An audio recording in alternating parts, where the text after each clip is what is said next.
Well, good morning, everyone. I'm Jared Walczak, Vice President of State Projects at the Tax Foundation. I appreciate everyone tuning in for the third of our 6 sessions in the State Tax Boot Camp that we've been putting on. I know, as mentioned, this is a really busy time in state legislatures, so I really appreciate many of you who are either members or staff in legislatures taking the time out of your morning to spend an hour with us. And for those who are listening later, we appreciate you doing so as time allows. Reminder that all of these recordings and the materials I reference, as well as the slide decks that we're using, are available at our website at taxfoundation.org/bootcamp, all one word. And you can also, if you find this valuable and you think others might find this valuable as well, feel free to share that link with them as well, because the materials are there. The ability to sign up is there.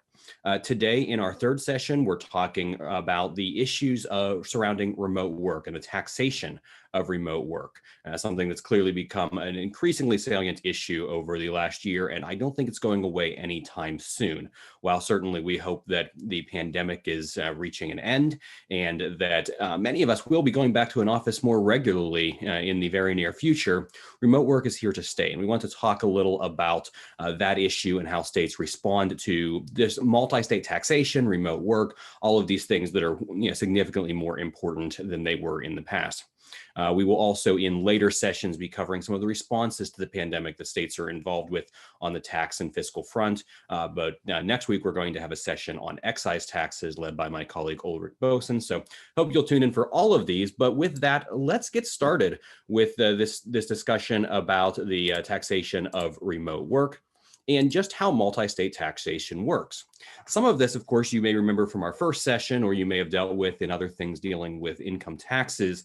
But we want to talk a little about the standard treatment for income taxes, how this is imposed, and then go into a little more detail.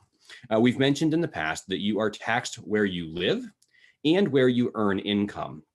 Your domiciliary state, the state in which you live, can typically tax all of your income from all sources.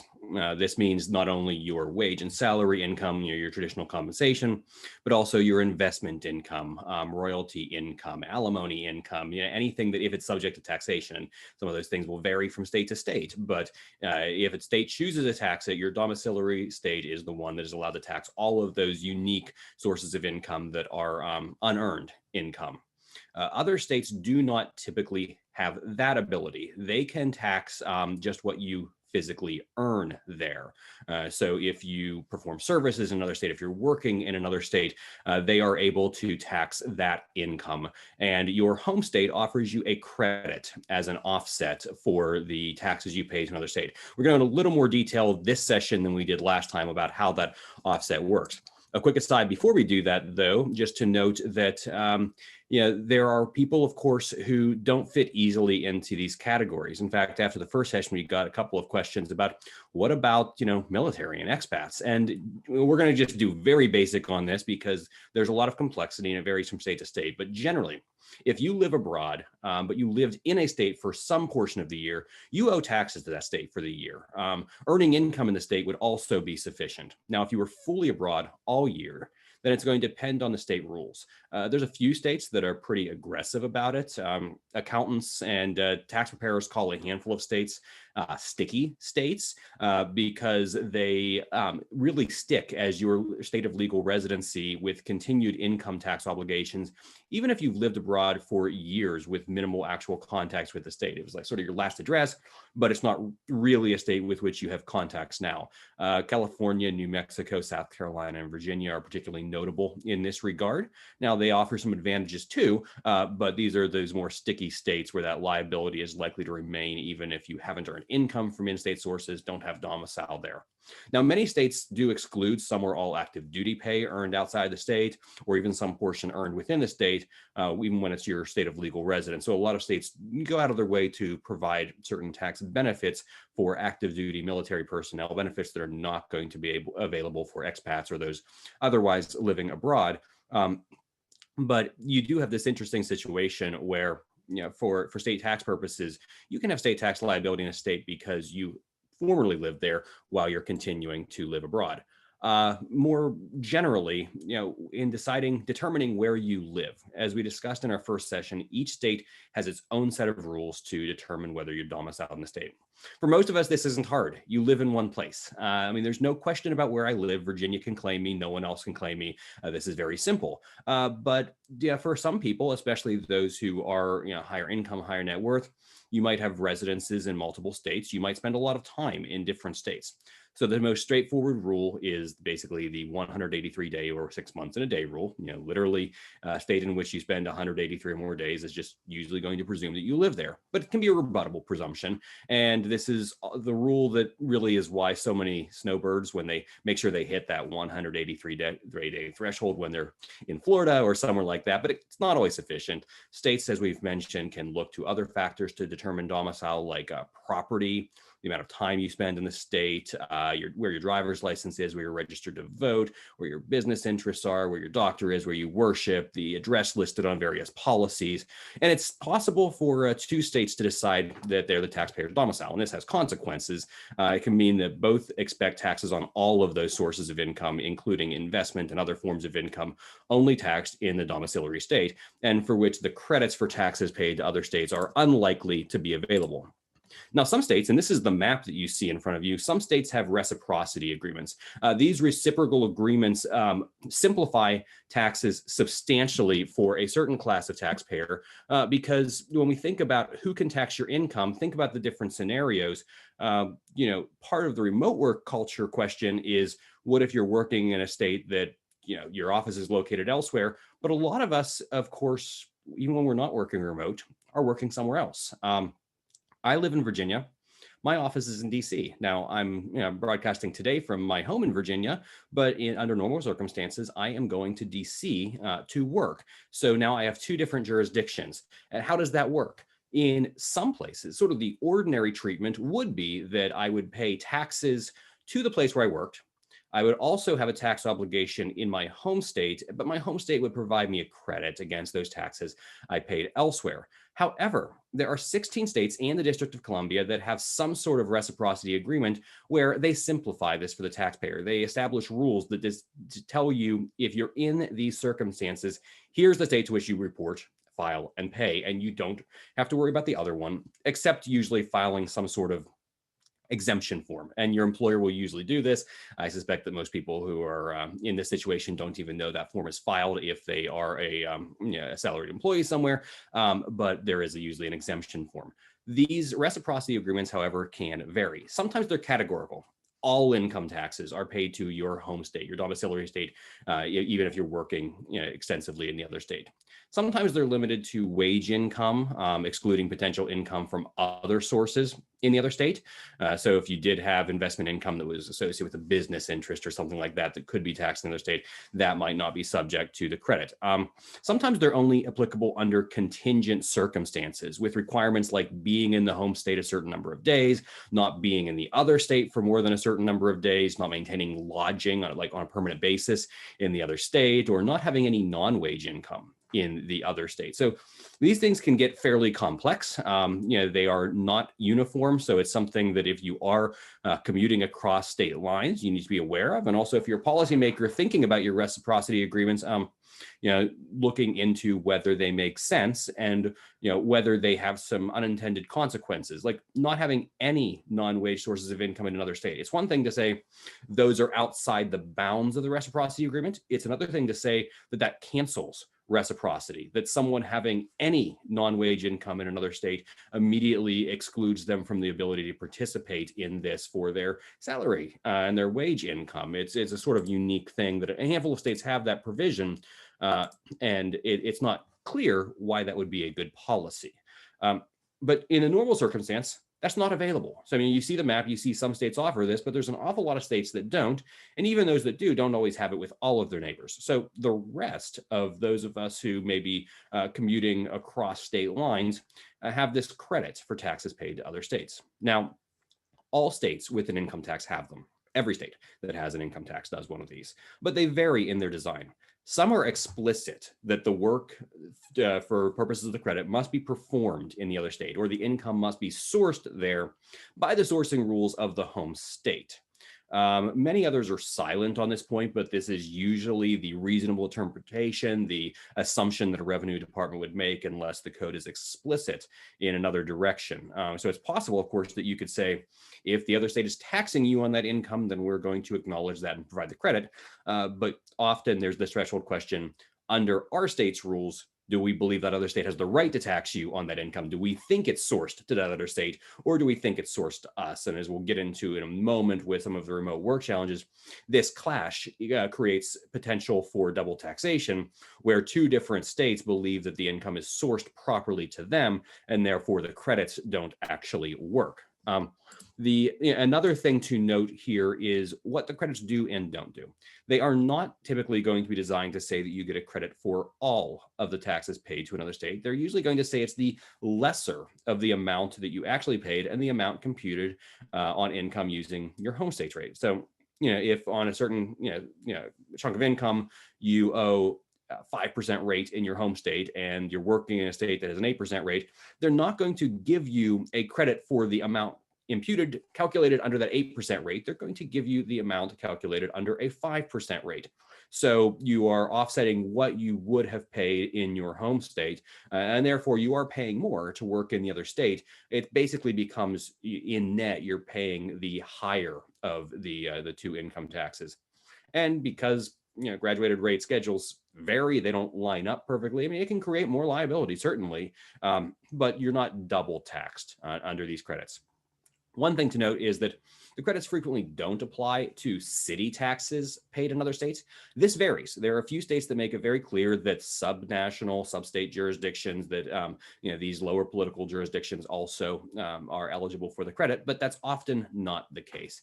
And when that's so, then sure, your state income taxes are subject to a credit, but if you have a city wage tax or a city income tax that you're paying where you're commuting to, that doesn't give you any offset in your home state.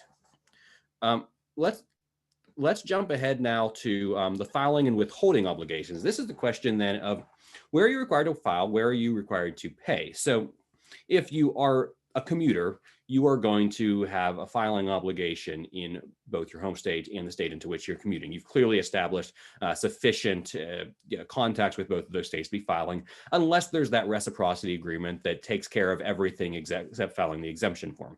That is maybe the ideal for you. But there are a lot of other circumstances in which you can have some shorter term contacts with a state that may obligate you to file. Many states, unfortunately most states with an income tax, require you to file, at least theoretically, if you work in the state for even 1 day and earn any amount of income there.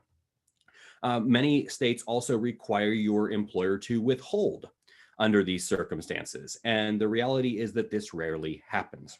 People who go on a business trip for a day or two rarely adjust their withholding, rarely file a form in another state. And it's not even a business trip as a requirement.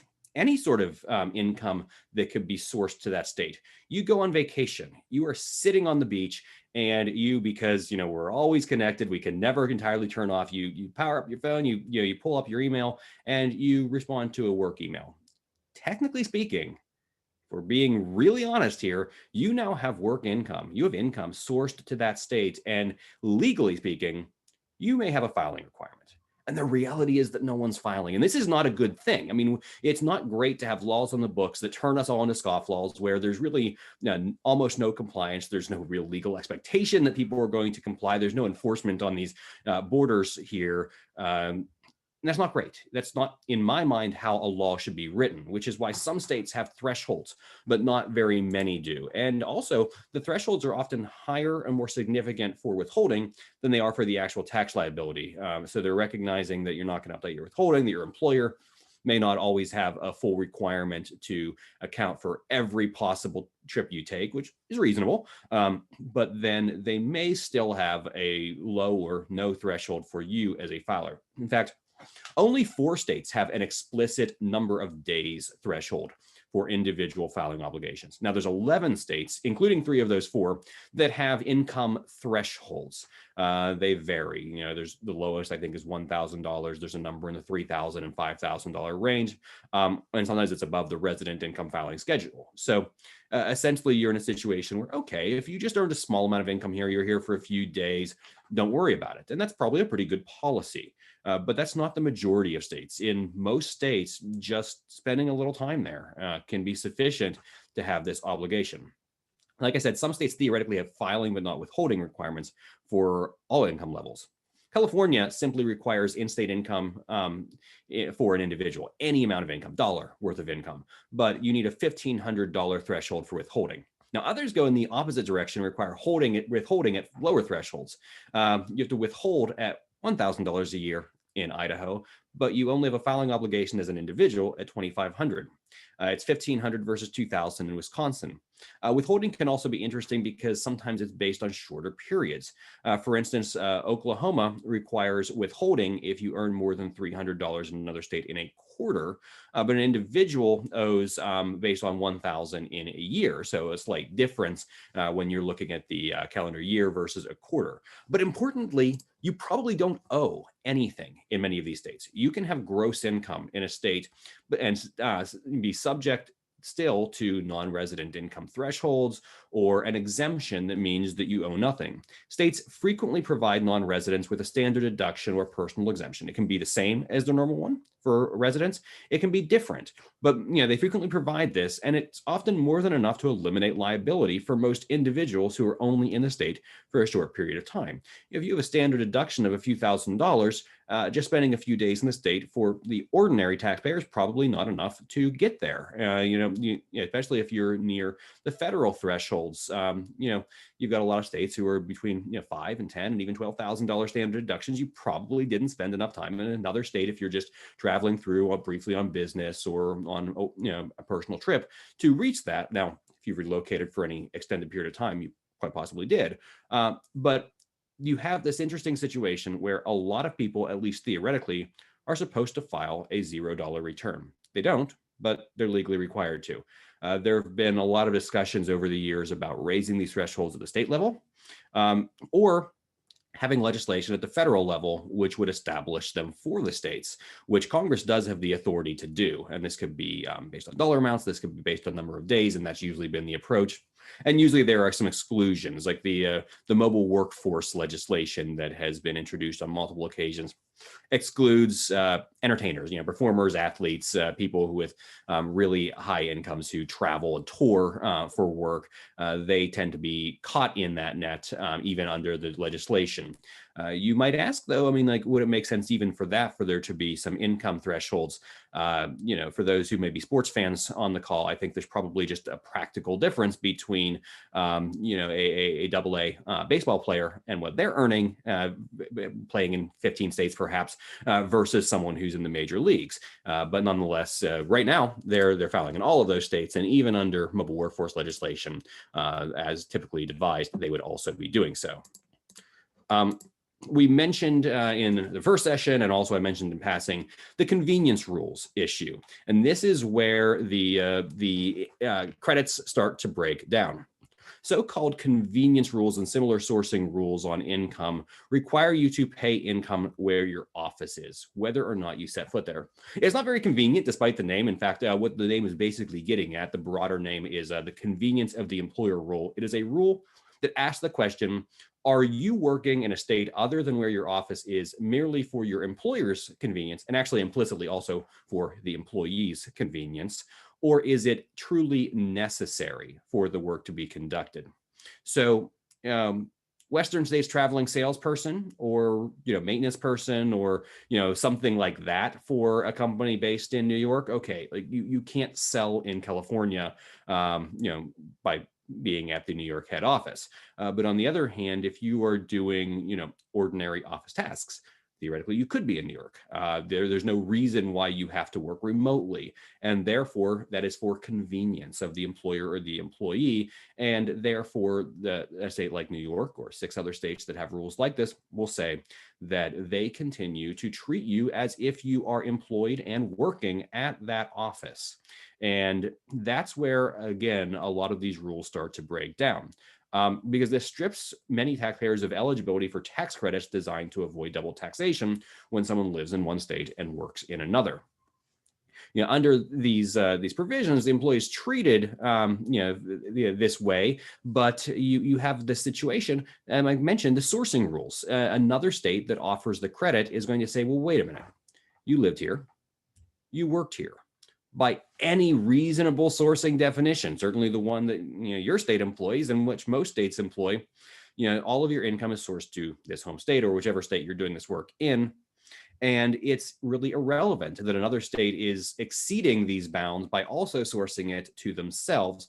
And therefore, the credit for taxes paid to other states is typically not going to be available, meaning, of course, double taxation, that you are paying fully the income taxes of two states on that income in the state where your office is located and the state in which you actually earned the income. Now, there are what we consider like sort of classic, not that these are very old, traditional convenience rules in 5 states: Arkansas, Delaware, Nebraska, New York, and Pennsylvania. There's a retaliatory rule in one state, Connecticut. Connecticut's convenience rule only applies to people who are working remotely in one of the other states that impose a convenience rule. And Connecticut lawmakers have actually been very vocal against convenience rules. They have supported legislation at the federal level to try to eliminate these, but they have this retaliatory one mainly targeted against New York for the time being. And then there's one state, Massachusetts, I guess Commonwealth, that goes a little bit of different direction, same basic concept. They're taxing you even though you're not at the office, but they have a sourcing rule. It's not a convenience rule quite. It's more of a pandemic contingent standard. If the taxpayer continues to have Massachusetts income tax liability if they worked out of Massachusetts prior to the pandemic and are now working remotely from another state. Obviously, primarily New Hampshire is being considered here. Essentially, this is something called trailing nexus. You retain nexus with the state for the full tax year, and they continue to assume that all of your income is earned there, even though, in fact, in practice, it isn't. So like I said, this can strip away your credit because other states don't source that way. It's a major impediment to the future of remote work. It can lead to actual double taxation. Some states are addressing this. New Jersey is continuing to offer the credit, even though they're not required to, for people who used to commute to an office in New York and are now working out of New Jersey. Now, on the one hand, you can say, okay, baselines, they were offering the credit when they were commuting, so it's not costing them anything to continue to offer it to those individuals while they're back home in New Jersey. But on the other hand, it's legitimately New Jersey's revenue. And it's more than $1 billion a year for people who are living and working in New Jersey. And because New York has been very aggressive in trying to capture this revenue, New Jersey is losing out on that revenue.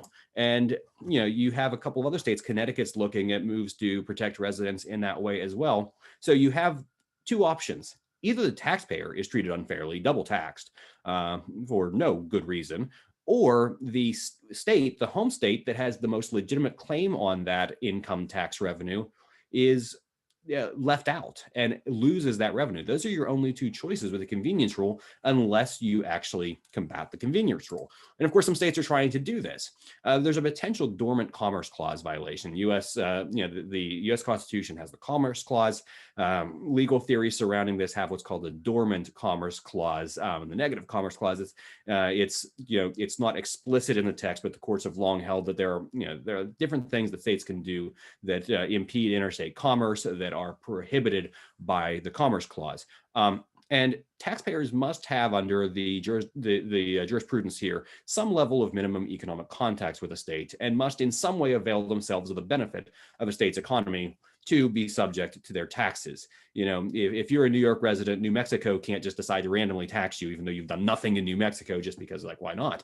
There needs to be some reason why they tax you. And by the same token, New York has to have a reason if they're taxing you, and whether your office is there may not be that significant.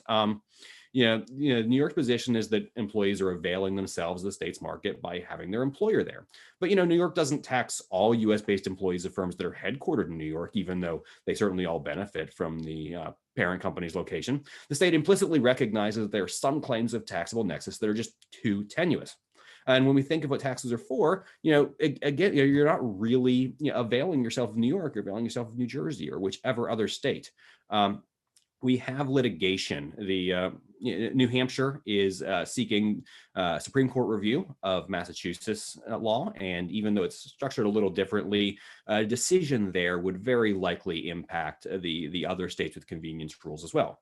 Alternatively, Congress could enact something similar to the Multi-State Worker Tax Fairness Act. A number of members from New Hampshire and Connecticut have taken the lead on this. It would restrict states' abilities to tax non-resident telecommuters. It would stipulate that an individual cannot be deemed to be present or working in another state for tax purposes when they're working from their home in another state. As a temporary measure, there's also a proposal by Senator Thune and a handful of others to address it through the mobile workforce idea for during the pandemic to say something like, you need to be in a state for 90 days before you're subject to taxes. Now, 90 is a pretty high threshold. If we ever do mobile workforce on a permanent basis, I don't think it's going to be 90 days, but as a pandemic solution, that has been proposed. And that's a backdoor way of accomplishing this for at least a year, because if you left your office in March, you certainly didn't have 90 work days in the office. So that would solve it for the 1 year. It's not a permanent solution. And I think that ultimately we need to address this one way or the other, because we are going to have a really significant remote work question after this. The global pandemic has upended the ways we live and work. And some of these changes are temporary, reversing as the virus ebbs, but others are enduring. And I think the pandemic has accelerated nascent trends like the greater acceptance of teleworks. So while many jobs will return to the office, not all will, and flexibility is likely in the future. So this greater openness to remote work is going to run headlong into these conflicting state tax provisions that are designed for simpler, less mobile times. There's going to be implications for employers and employees alike, and convenience rules are just one of several issues that policymakers are going to need to address to avoid state tax discrimination against telework. In the short term, I think states are going to be tempted to impose or to continue to embrace convenience rules to stave off revenue declines as workers relocate elsewhere. In this new environment, however, that brings not only a greater potential for litigation or maybe corrective federal legislation, but it has also this long-term effect. Even if these convenience rules survive a legal challenge or congressional scrutiny, they render a state incredibly unattractive for businesses that wish to develop a remote work culture. By locating their offices in such a state, businesses can expose many of their employees to double taxation, which creates an incentive to either locate or relocate elsewhere, or at least to establish additional offices in other states to which you can assign your remote working employees. Now, convenience rules sever whatever tie exists between a tax and the government services that it funds. While most taxes, unlike some fees, do really fund a broad array of services and can't be understood as a user pays arrangement, there's at least some connection between the taxpayers and the expenditures funded. Taxpayers pay for the governance in the area in which they work, a place from which they derive some sort of direct benefit. Taxing people who never set foot in a state under a really vague and inconsistently applied notion that they're availing themselves of the state's market simply because their company has an office there, it's pretty bad tax policy. And states do have broad latitude to tax in-state activity as they wish. It's subject to a few constitutional constraints, though. And aggressive tax structures which seek to tax activity that takes place wholly or almost entirely beyond a state's borders, that's not just bad tax policy, but it really does raise constitutional questions, and it merits the attention of federal lawmakers. And I think we'll continue to see that in the coming years. Imagine 4 quick scenarios. I won't spend much time on these, but just think of the different ways that remote work is creating these challenges. So you have the commuter scenario, which we've talked about, that deals ultimately with the credits and the reciprocity.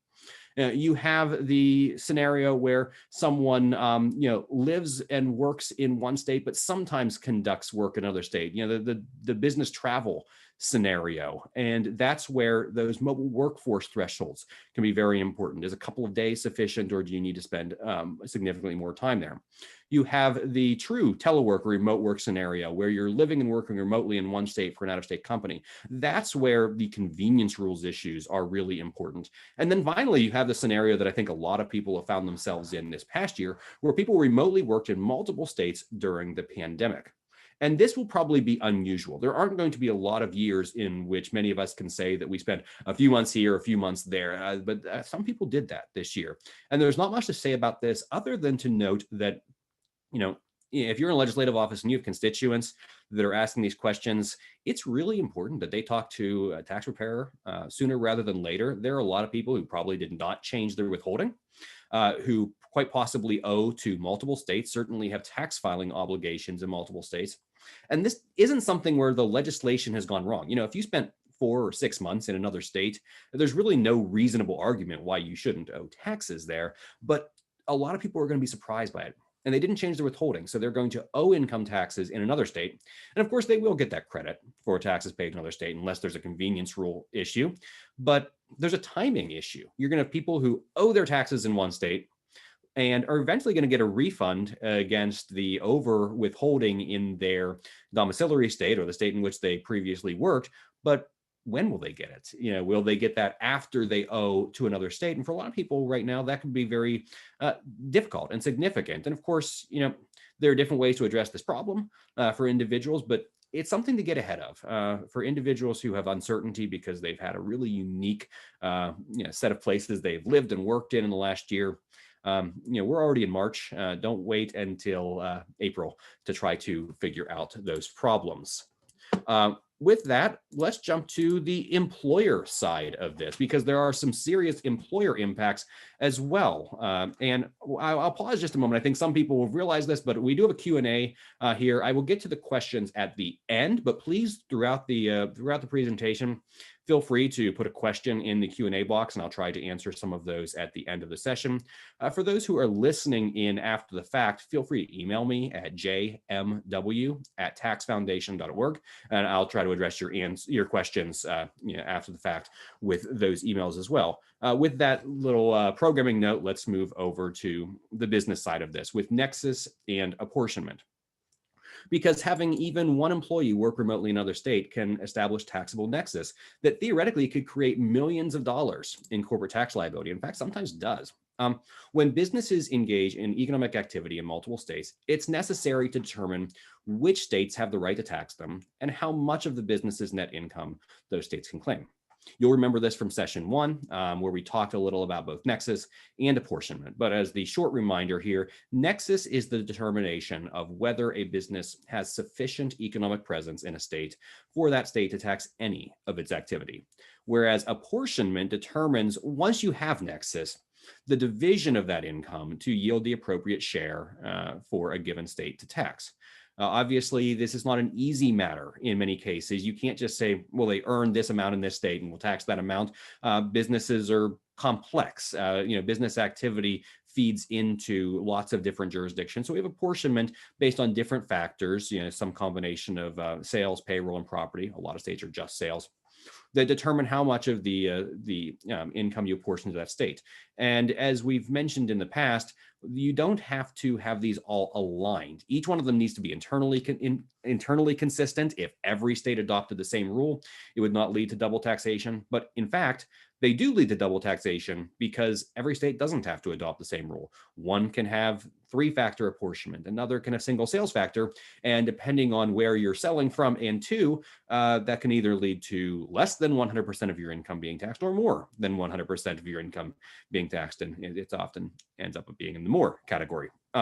Without some standards for nexus and apportionment, there'd be nothing to prevent states from taxing businesses that have no connection to the state, or from taxing the entirety of a business's income, even though it's already taxed in other states on much or all of that income. We talked previously about how nexus can't attach to a corporation just because it solicits the sales of tangible property in another state.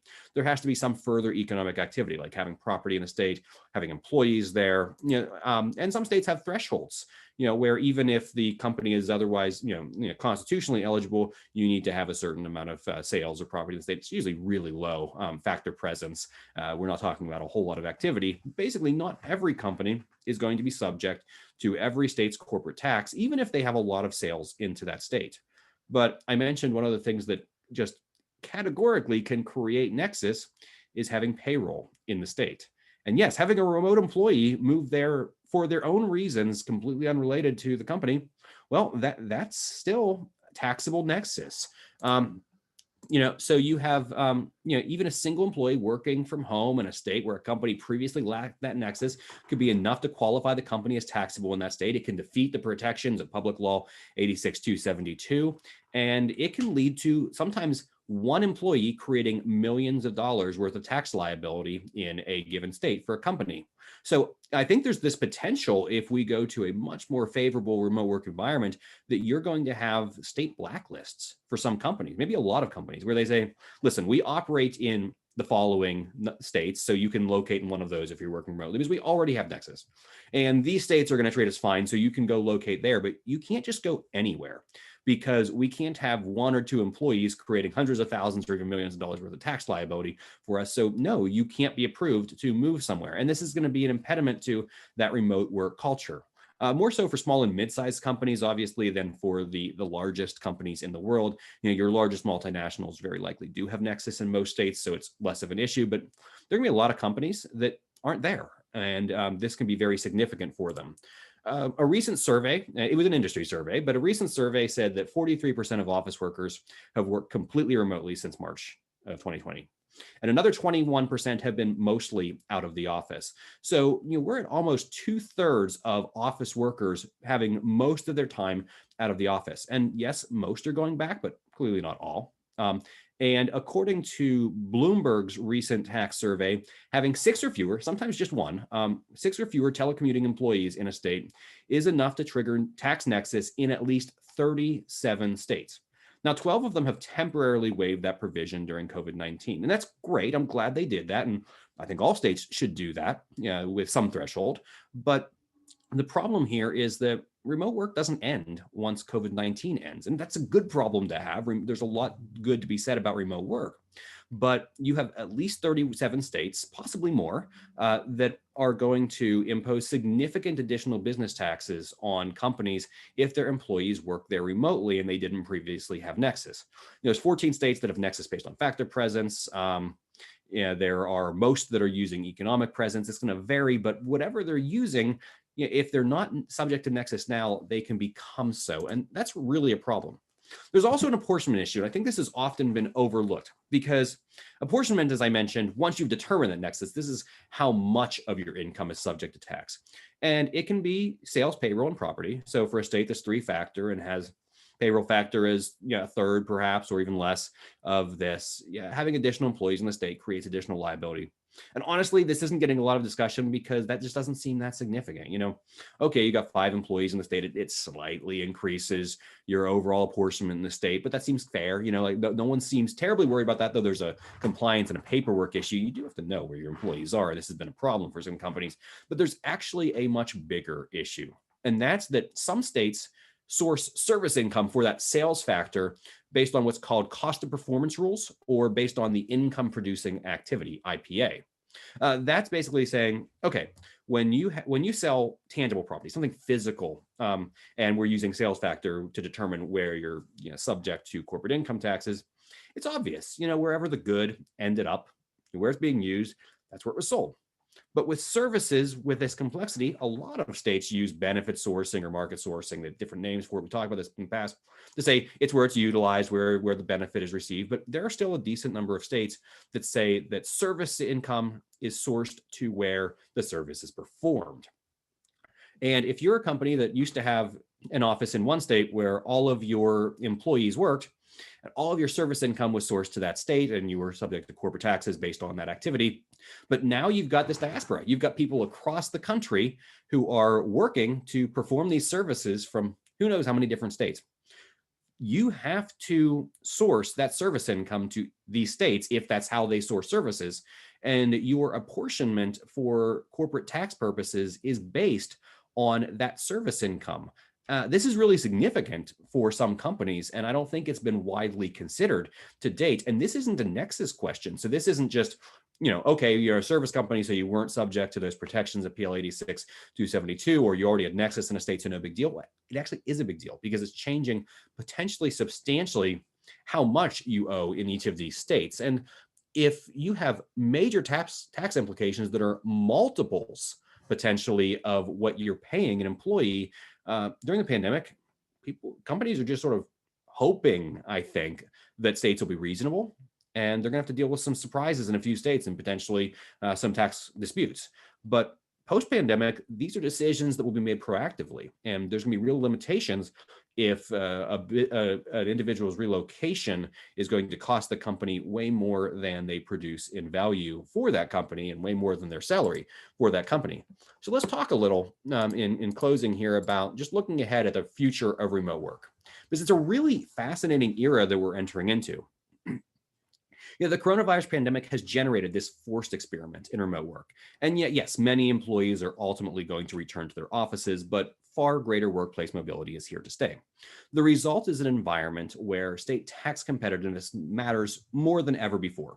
And how states respond to the emergence of remote and flexible work is going to influence their economic trajectory for years to come.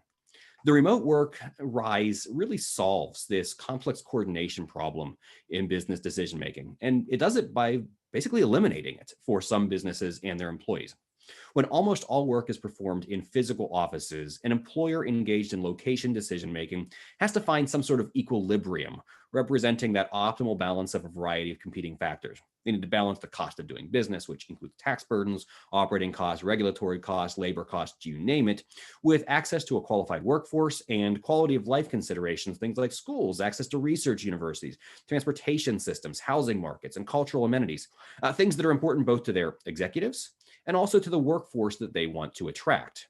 They may also wish to take advantage of agglomeration effects, being geographically proximate to others in their industry. That's how, like, for instance, the tech industry long clustered in Silicon Valley and increasingly in a range of Silicon Valley clones, or how the financial services industry has historically been concentrated in cities like New York and to a lesser extent Chicago. And, depending on their business model, they may also need to be located close to clients, suppliers, or a customer base. The balance, though, that is optimal overall is never going to be optimal for each individual. Some employees will gladly pay a premium to live in a bustling city with live entertainment, a thriving restaurant scene, all of those things. But others take little or no advantage of those amenities, even though they're indirectly paying for them through a higher cost of living and also for the higher government services and higher taxes. Some favor a high level of government services and are willing to accept a higher level of taxation in return, while others would clearly prefer a different arrangement. But traditionally, these individual preferences are in tension with each other. A person might not appreciate the amenities they're paying for, but they do appreciate working in a field which heavily recruits from the sort of people who do. But the rise of remote work changes that equation.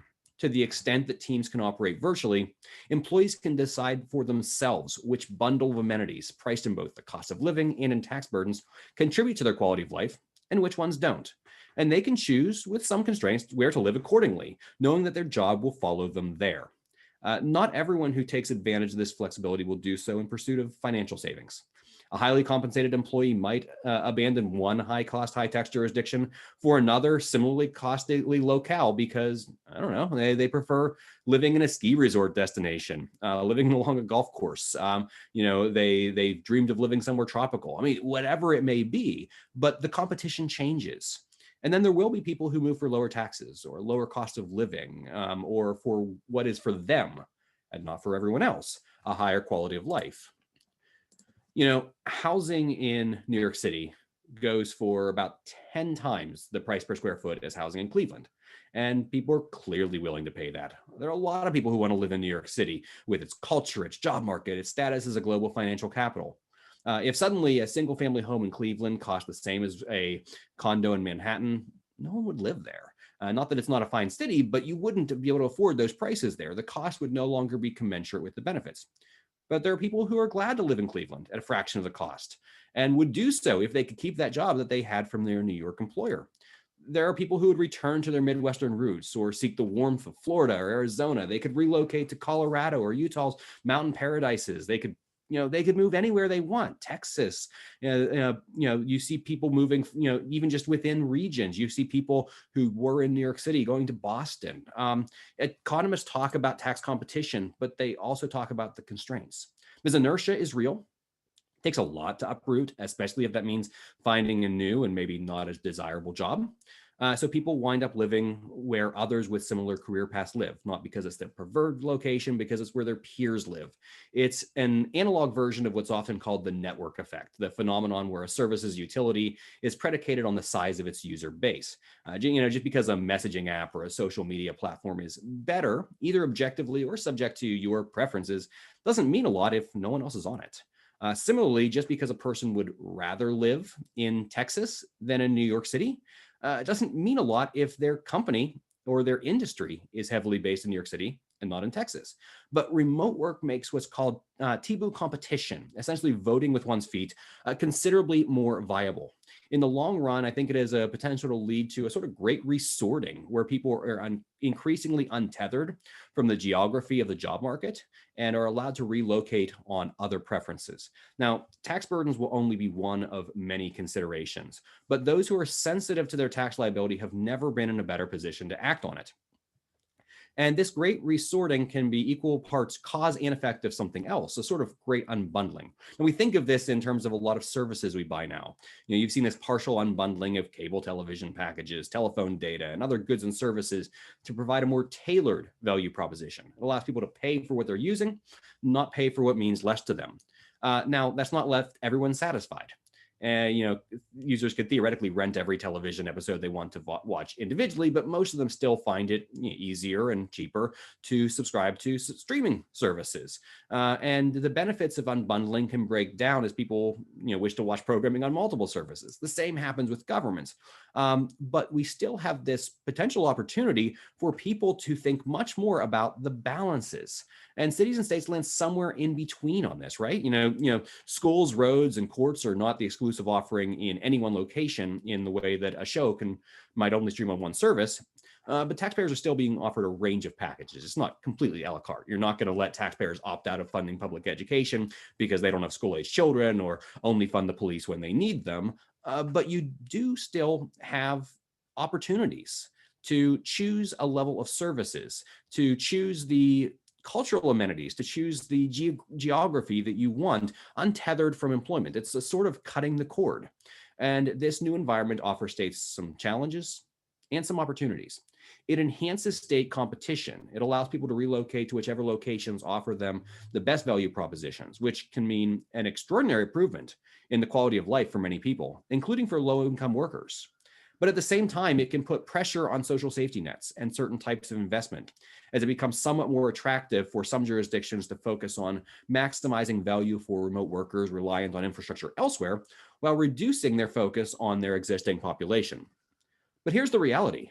The pandemic-induced experiment in remote work is ushering in this era of greater mobility and flexibility, whether we like it or not. Governments don't get to decide whether they want to inaugurate a more remote work-friendly era. We're in it.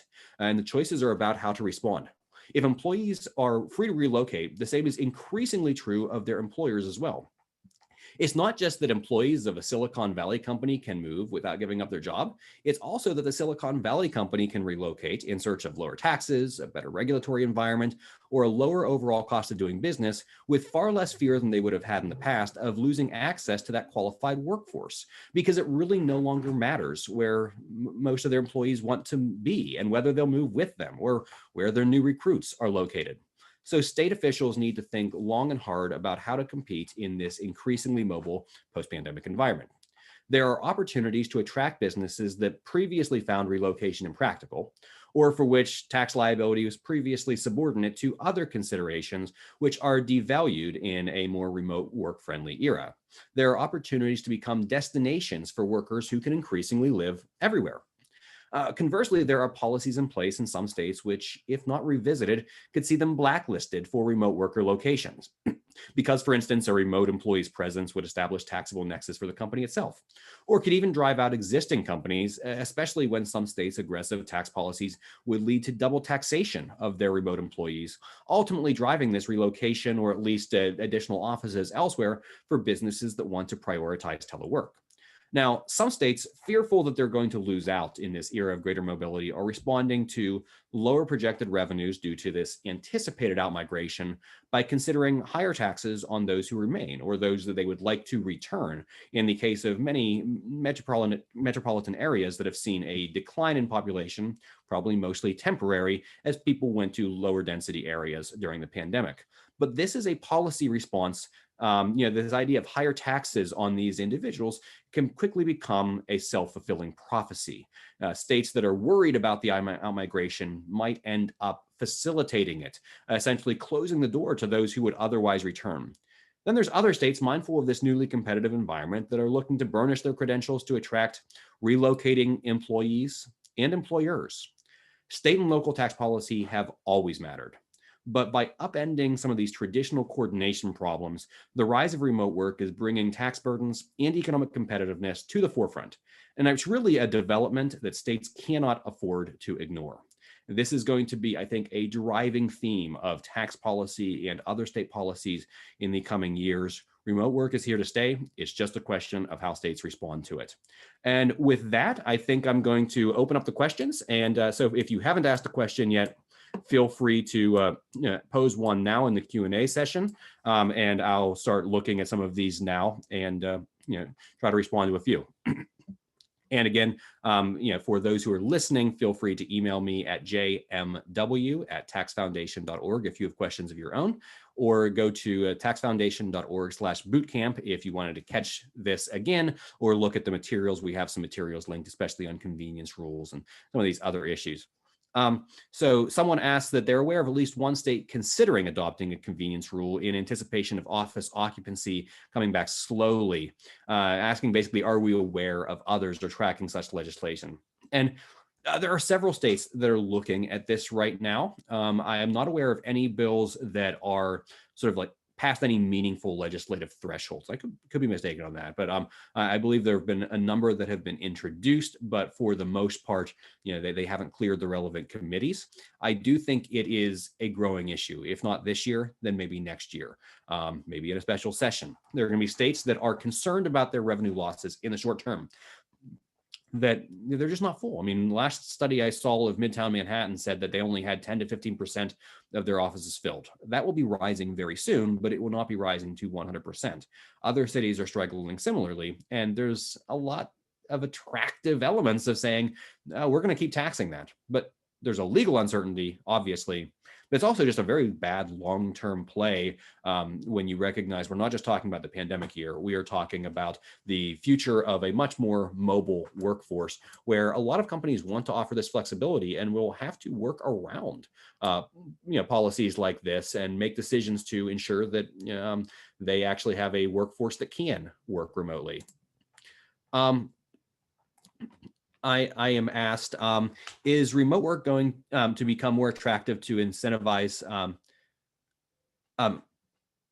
for some states versus others? Like, it seems like low-cost rural states stand to gain from a remote workforce, whereas high-cost metro states stand to see significant losses. I think there's definitely that risk. I don't think this is the best time to be a state that's dominated by major metropolitan areas. Now, let's be clear on the limits of this. Cities are not dying. Cities are resilient. Cities have existed as long as we have had any significant level of human civilization. There will always be great appeal of major metropolitan areas. But we clearly have some people who are in cities because they have to be, not because they want to be. And it's going to have some level of resorting. People who would rather live in the suburbs, people who would rather live in a rural area, people who would rather live in, Montana rather than in Los Angeles. These are options now. And I think that there is a real opportunity for states that might be able to offer something different, a lower tax environment, a less frenetic lifestyle, smaller population that might appeal to some people. The cities are going to be still highly populated. We're not talking about a depopulation of cities, but when we're talking about the revenue margins, this is a real concern that cities are going to have to face. And it's a twofold challenge. Some cities rely heavily on income taxes on wage earners, and they're the ones that are getting hit right now. New York City and Philadelphia are these huge outliers compared to almost every other city in the country, Local governments are doing okay on revenue overall, but if you get a lot of your tax revenue from people who are physically working in the city, it's not happening right now. The longer term challenge is probably the commercial real estate market, because it's not clear to me that all of these offices are going to be as full as they once were. And if that's not the case, there's going to be eventually, reassessments. There's going to be lower property taxes, lower values on these properties. And this is why there's no easy answer here, but cities and states need to prioritize more than anything else getting people back. The people that left during the pandemic, the first priority, if you want to ensure that you have fiscal security, is making sure you don't adopt policies that ultimately remove those individuals from your city or from your state. I was asked if I have a sense of how costly it is for employees to withhold from multiple states and whether it makes sense for employers to favor a remote job applicant who's in a state where they're already withholding, or is it trivial? It's not trivial. And I'm not an expert in this. I would defer to someone who actually does, this sort of, things on the accounting and HR side. I don't do that. My understanding is that certainly it's going to cost hundreds of dollars at least to establish this for an employee who is, working remotely and requires, long-term withholding there and all of that. I don't think we're talking thousands of dollars. I think we're talking hundreds to establish this in a new state. I think that companies that want to be remote work friendly are probably going to largely do this, but it's not costless. There are a lot of things that are going to be costs and transition costs associated with this. I think the far bigger issue for deciding whether to allow someone to go to a state that they're not already established in is going to be the question of whether you're creating taxable nexus. But yes, there are going to be costs for businesses that sometimes can be meaningful in just complying with an additional state. And I would imagine that in addition to the initial filing, your accounting is just going to be a little more expensive and a little more complex because you have people in new states. So it's something to be aware of, I think, especially for smaller businesses. But I would defer more to individuals who work in that field. I just admit that I don't do the HR at Tax Foundation, so it's not something that I can fully answer. Has the Tax Foundation reviewed whether the temporary waivers by states for pandemic remote work are by rule or regulation? A mere notice may lack the necessary authority to ignore statutory language. And I think that's a good question, and I think it's true. We have a number of changes by reg, but we have important changes that have been made really just by a public notice. And there are some states that operate substantially by public notice, even waiving state statutes. Pennsylvania, somewhat controversially, a couple of years ago, fundamentally changed how they expensed business investment by a bulletin.